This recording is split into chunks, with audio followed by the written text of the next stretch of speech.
এই যে জায়গাটা দেখছো, এই জায়গাটা আগে পুকুর ছিল।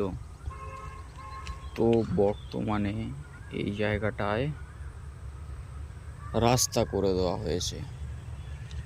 রাস্তা করার পর এটা প্লটে পরিণত হয়েছে। এই সাইডে যে জায়গাগুলো দেখছো, এই জায়গায় প্লট ছিল। আসলে এটা হলো কি করে?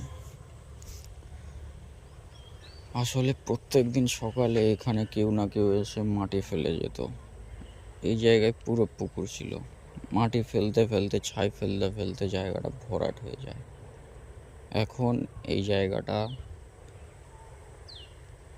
মানে পুকুরটা প্লটে পরিণত হয়েছে, যেটা ভারতে ইললিগাল। সো কিছুদিন পরে এই জায়গাটাও ঘুরে যাবে, আমি গ্যারান্টি দিয়ে বলছি। এই যত দূর দেখছো, ওই জায়গা থেকে এত দূর পর্যন্ত পুরো জলই আর জল ছিল।